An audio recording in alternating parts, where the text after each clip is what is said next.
कि 1962 के बाद से प्रचंड बहुमत की कोई एनडीए की सरकार आई है तो नरेंद्र मोदी जी की सरकार है।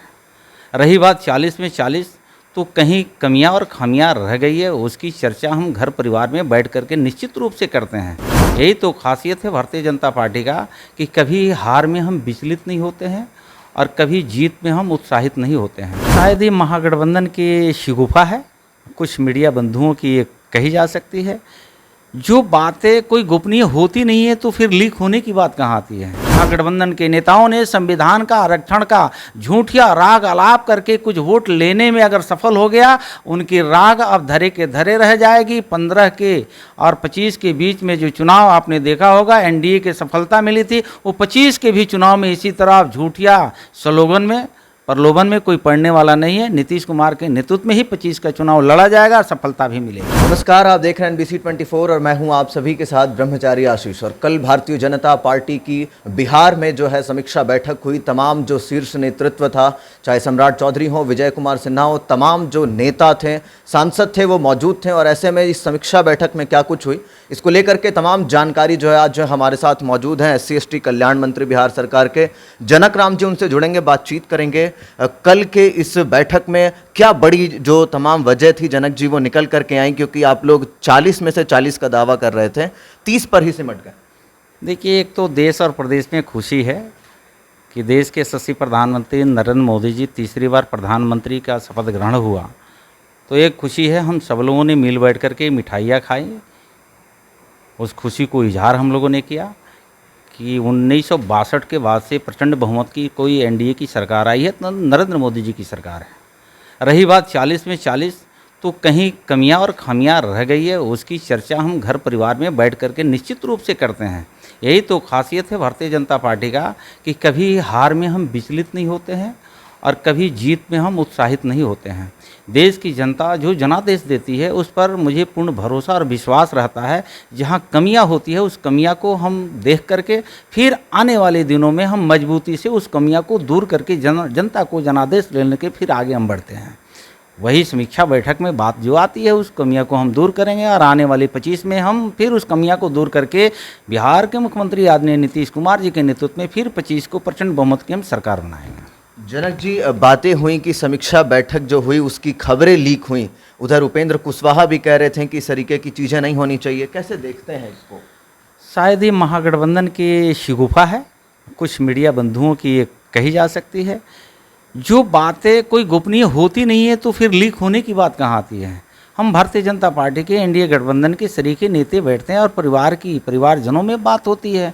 हम अपने कमी पर चर्चा करते हैं, मजबूती से फिर आगे बढ़ने के लिए रणनीति तय होती है। हमारे शीर्ष नेतृत्व बैठते हैं, फिर मार्गदर्शन देते हैं, टिप्स देते हैं कि फिर हम जनता के बीच में बिहार के और देश के विकास को जो एजेंडा है, उस एजेंडे को हम जन जन तक पहुँचाएँगे। कुछ हमारे पार्टी के जिम्मेवार जो साथी होते हैं, देश के और राज्य के एजेंडे को हम सही तरीके से जनता के बीच में शायद नहीं पहुँचा पाएँ।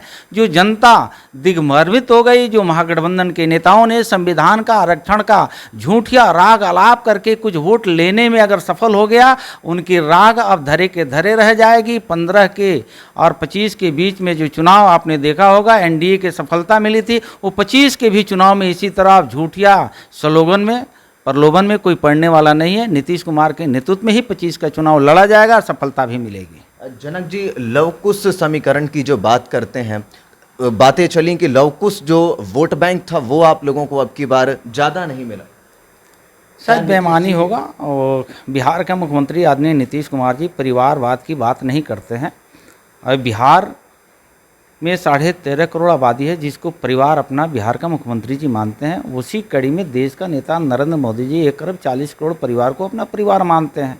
बाकी जितने वो झारखंड का विरोधी दल का नेता हो, चाहे बिहार का नेता हो, चाहे बंगाल का नेता हो, उत्तर प्रदेश का विरोधी दल का नेता हो, बात तो बड़ी लंबी चौड़ी गरीब गुरबा की करते हैं, लेकिन सत्ता में आने के बाद से वो लोग परिवार से बाहर नहीं निकलते हैं। ये बिहार की जनता जान रही है। जनक जी, विजय कुमार सिन्हा ने कहा कि सभी बागियों के ऊपर कार्रवाई होगी। कौन कौन ये बागी हैं फिलहाल जो बैठक में नजर आए? मुझे लगता है कि बागी आप किसको मानते हैं?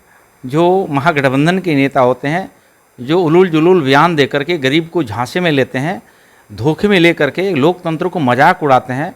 शायद जिसके हाथों में सत्ता की बागडोर होती है, वो उलूल जुलूल बात करके जनता को जनादेश लेने के लिए गुमराह करके ले लेते हैं लोग, वैसे लोगों पर कार्रवाई करने की बात हुई होगी।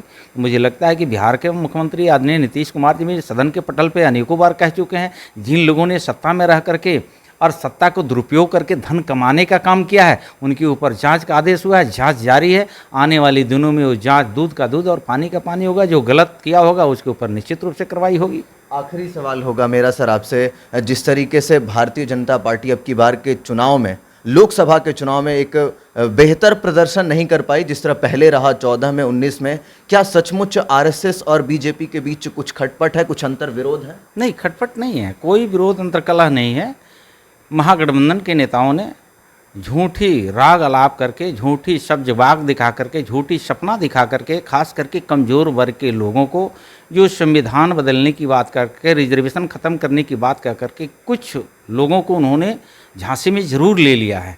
लेकिन आज वे लोग भी पछता रहे हैं कि शायद महागठबंधन के लोगों ने अपने परिवारवाद को मजबूती प्रदान करने के लिए हम लोगों को झूठिया राग अलाप करके अपने पास में खड़ा कर लिया। लेकिन अब वो फिर सावधान हो गए। यही बिहार की जनता, देश की जनता ये बात को भली भांति जान गई है। देख रहे हैं उत्तर प्रदेश में जिन लोगों ने खटाखट फटाफट खाते में भेजने का काम किया था, अब उनके दफ्तर के सामने खटाखट फटाफट करने के लिए महिलाएं दर्जनों खड़ी हो रही है। उनके रास्ते पर सड़कें रोकी जा रही है, गाड़ियां को अवरुद्ध की जा रही है कि भाई आपने जो झूठिया नारा दिया था वो नारा अब आपको सत्य दिख नहीं रही है।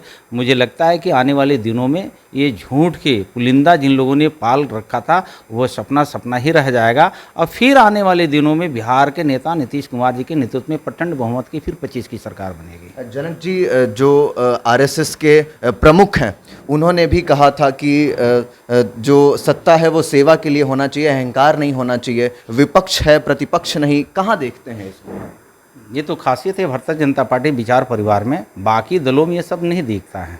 ये सही है और हम सब कार्यकर्ता, पार्टी के पदाधिकारी, नेताओं को अपने अंदर में इस विचार को, व्यवहार को जरूर ढालना चाहिए।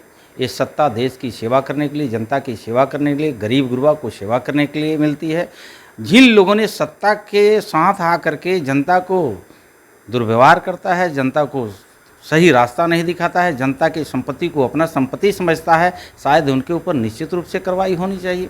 उनको जनता के द्वारा, जनता अपनी सत्ता के सुख के लिए नहीं, जनता की सेवा के लिए आपको भेजी है और अपनी सुख में अब भूल जाते हैं, तो शायद ऐसे लोगों के ऊपर निश्चित रूप से कार्रवाई होनी चाहिए। तो सुन रहे थे आप SC/ST कल्याण मंत्री जनक राम जी को, जिन्होंने साफ साफ कहा है कि जिस तरीके से समीक्षा बैठक हुई उसमें तमाम जो बातें निकल करके आई उस पर गंभीरता से विचार होंगे। उसी के साथ साथ आरएसएस के भी जो खटपट थे उसको उन्होंने सीधा से नकारा है। ऐसे में क्या कुछ होगा, पूरी जानकारी पहुँचाएंगे आपको। बने रहिए NBC 24 पर। कैमरा पर्सन विकास के साथ ब्रह्मचारी आशीष, NBC 24 पटना।